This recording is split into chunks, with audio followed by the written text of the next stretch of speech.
कोई भी सवाल करता हूँ तो मैं तर्क वितर्क करता हूँ, तर्क कुतर्क नहीं। मैं सवालों के जवाब चाहता हूँ, उन सवालों में खोना नहीं या गुमराह करना नहीं। नमस्कार, मेरा नाम नसीम सिद्दीकी है और इस वक्त आप जी मॉर्निंग पर मौजूद हैं। इस प्लेटफॉर्म पर जब आप आते हैं तो एक सच का आईना आपके सामने होता है। मुहर्रम चल रहा है, इसको लेकर मुस्लिम समाज में कई तर्क हमने पढ़े और कई लोगों से मैंने जाने, तो कई तर्क मुझको देखने को मिले। उन तर्कों को, उन सवालों को एक सही जवाब जब मिल पाए तभी हम कह पाएंगे कि हाँ ये बात सही है, तभी हम लिख पाएंगे, तभी तो आप तक पहुँचा पाएंगे, तभी आप कहेंगे हाँ आप सच बोल रहे हैं। आज हमारे बीच मौजूद हैं हज़रत मौलाना मुश्ताक मुश्ताक अहमद मुसाहिदी। मुहर्रम को लेकर कई सवाल उठ रहे थे और मैंने कई जगह पर पढ़ा लिखा और कई खबरों पर भी गौर किया है, लेकिन मेरा मन तब भी ये मुनासिब नहीं कह रहा था कि नहीं ये सही होंगे। फिर मैंने कहा एक सवाल लिखते हैं और कुछ जानकार जो मुस्लिम समाज के लोग हैं उनसे बात करते हैं, क्योंकि मैं यार नेट से पढ़ के बता दूँ तो मुमकिन नहीं है। अच्छा, हमारे चैनल पर आपका बहुत बहुत स्वागत है पहले तो। और हमारे कुछ सवाल हैं, जैसे जी मुहर्रम का महीना चल रहा है, लोग एक तरफ कह रहे हैं खुशी का महीना है तो दूसरी तरफ कह रहे हैं गम का महीना है। इसको लेकर कुछ सोशल मीडिया पर भी लोग हैप्पी न्यू ईयर लिख रहे हैं, कई चीज़ें लिख रहे हैं, हैप्पी इस्लाम न्यू ईयर, ऐसे कई चीज़। इसमें क्या तर्क है? क्या ये महीना खुशियों का महीना है या फिर गम का महीना है? हज़रत मूसा अलैहिस्सलाम और हज़रत ईसा अलैहिस्सलाम, हज़रत दाऊद अलैहिस्सलाम, हज़रत सुलेमान अलैहिस्सलाम, हज़रत आदम अलैहिस्सलाम, हज़रत इब्राहीम अलैहिस्सलाम, इन तमाम पैगम्बरान इस्लाम को इस महीने की मुहर्रम की 10 तारीख को बड़े बड़े इनामात और बड़े बड़े जो हैं फ़ज़ाइल और बड़े बड़े मरातिब हासिल हुए हैं। जैसे कि हज़रत यूनुस अलैहिस्सलाम मछली के पेट से बाहर आए तो मुहर्रम की 10 तारीख थी। हज़रत इब्राहीम अलैहिस्सलाम नारे नमरूद से आग के अंदर से सलामती के साथ बाहर निकले तो मुहर्रम की 10 तारीख थी। हज़रत सुलेमान अलैहिस्सलाम, हज़रत दाऊद अलैहिस्सलाम को आफ़ियत मिली, बादशाही मिली, अय्यूब अलैहिस्सलाम को आराम मिला, सुकून मिला, याकूब अलैहिस्सलाम को सुकून मिला, तो मुहर्रम की 10 तारीख थी। तो गुज़रे हुए गुज़श्ता तमाम पैगंबरों के लिए और उनकी उम्मतों के लिए ये खुशी का महीना यकीनन था, ठीक है ना।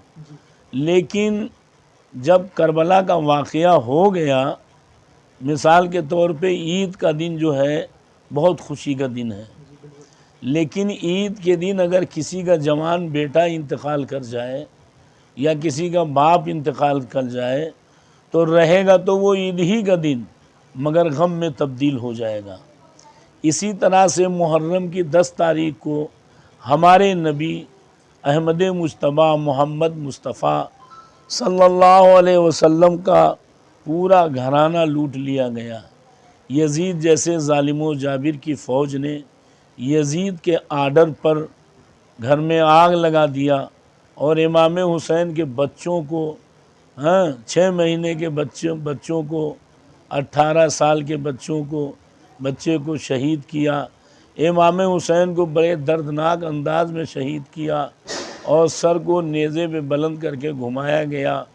औरतों के रुपट्टे छीने गए, औरतों के पैर के चप्पल तक छीन लिए गए, उनको जो है हथकड़ी पहनाई गई, उनको जो है पैर में बेड़ी डाला गया। इन सारे वाक़यात को देखने के बाद ये मुहर्रम का महीना हम उम्मत मुस्तफ़ा के लिए गम का महीना हो जाता है ना। अब हमारे लिए इन गमों की बुनियाद पर नया साल मुबारक हो कहना दिल गवारा नहीं करता। आशिक़ाने अहले बैत के लिए, आशिक़ाने रसूल के लिए, समझ गए आप कि नहीं? हाँ। तो जो लोग खुशी मनाते हैं या हैप्पी न्यू ईयर लिख रहे हैं वो सही हैं या गलत हैं? तो जो खुशी मनाते हैं वो अपने अंदाज में वो मूसा अलैहिस्सलाम की उम्मत होंगे, है ना, या ईसा अलैहिस्सलाम की उम्मत होंगे। सरकार की उम्मत को तो ये गवारा ना होगा कि जब चाँद निकले तो सरकार की उम्मत को ये याद आती है कि इसी महीने में मेरे सरकार की औलाद नवासे का कत्ल हुआ और फ़ौरन दिल भर आता है, आंखें नमदीदा हो जाती हैं। तो किसी आशिक का दिल तो नहीं गवारा करेगा कि खुशी मनाए। जी, ऐसे कुछ चीज़ें रहती हैं, ऐसे 10 दिन लगातार फातियाँ दिलाना चाहिए, लंगर कराना चाहिए, ऐसे कुछ चीज़ें हमें मालूम है, लेकिन अन्य चीज़ें मालूम नहीं है। तो इन 10 दिनों में क्या करना चाहिए? 10 दिनों में अगर अल्लाह तौफीक दे तो रोज़ा रखना चाहिए, है ना, तिलावत करनी चाहिए और जो है ज़्यादा से ज़्यादा नज़र नियाज करना चाहिए। समझ गए आप।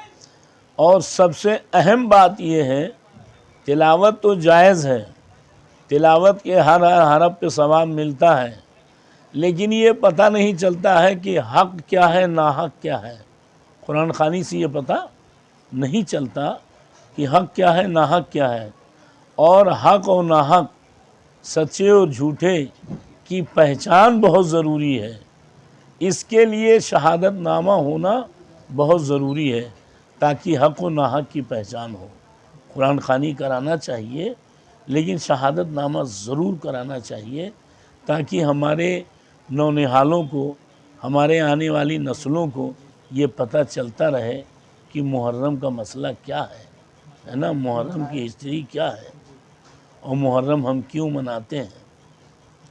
मुहर्रम हम इसलिए मनाते हैं ताकि ये हमारे बच्चों को, हमारी नस्लों को सीख मिल जाए कि बातिल के सामने, झूठे के सामने हमें झुकना नहीं है, बल्कि हक़ बात पर चाहे गर्दन कट जाए लेकिन हक़ बात पर ही कायम रहना है। एक तर्क मुझे एक लोगों से मैं पूछा था, जब हुसैन जंग के मैदान में उतरे या उनका कत्ल किया गया या शहीद हुए, तब कितने लोग और साथ में शहीद हुए थे, कितने लोगों का कत्ल हुआ था?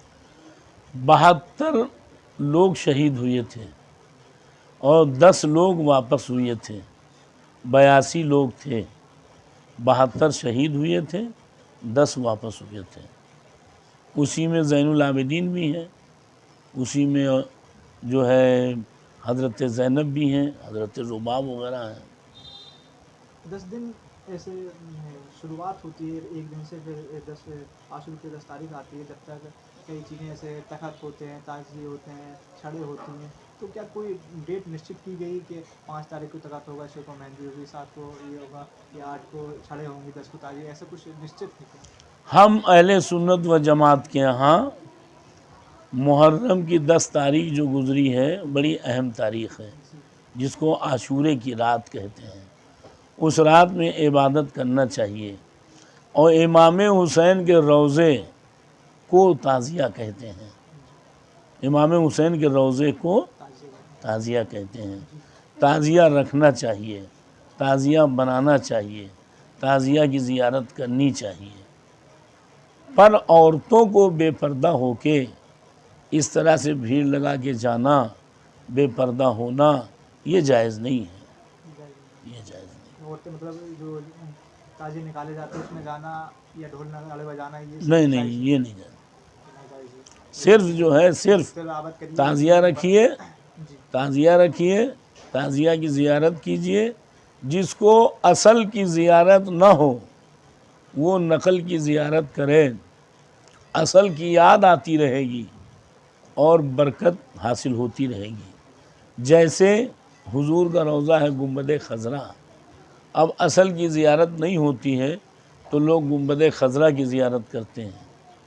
हज़रत गौसे आज़म का रोज़ा है, असल की ज़ियारत बगदाद नहीं जा सकते तो यहाँ ज़ियारत करते हैं। गरीब नवाज़ के रोज़े का नक्शा है, असल की ज़ियारत नहीं कर पाते, नक्शे की ज़ियारत करते हैं। सरकार का नालैन शरीफ, जूते पाक का नक्शा लोग बनाते हैं कागज़ पर, लकड़ी पर, और बना करके ज़ियारत करते हैं, सर पे रखते हैं और कहते हैं सर पे रखने को मिल जाए जो नाले पाके हुजूर।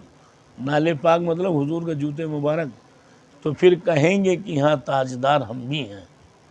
तो इसलिए जैसे हुजूर के नालैन शरीफ का नक्शा, सरकार के रोज़े का नक्शा और बैतुल मुक़द्दस का नक्शा, खाने काबा का नक्शा, गरीब नवाज़ के मज़ार का नक्शा, तो जब सबके मज़ार का नक्शा बना के रखना ज़ियारत करना जायज़ है, तो इमाम हुसैन के मज़ार का नक्शा बना करके रखना ज़ियारत करना क्यों नहीं जायज़ है। आशिक़ रसूल को, आशिक़ हुसैन को तो चाहिए हर घर में इमाम हुसैन के ताज़िए का तोहरा रखे, ताकि साल भर तक याद आती रहे। जी। गांधी जी ये कहते हैं, अगर हुसैन की हमारे पास लोग होते तो हम जंग खुद जीत लेते, मुझे सभी लोगों की ज़रूरत नहीं पड़ती। और भी कई कवि जो हिंदू हैं या अन्य समाज से आते हैं, वो भी एक अच्छे तर्क देते हैं। तो क्या अन्य समाज के क्या तर्क हैं हुसैन को लेकर, क्या कहते हैं उस पर? हुसैन को लेकर दूसरी कौमें ये कहती हैं कि इमाम हुसैन ने लोगों को ये सीख दी है कि हम हक़ पे कायम रहेंगे, हम कभी बातिल के सामने, झूठे के सामने झुक नहीं सकते।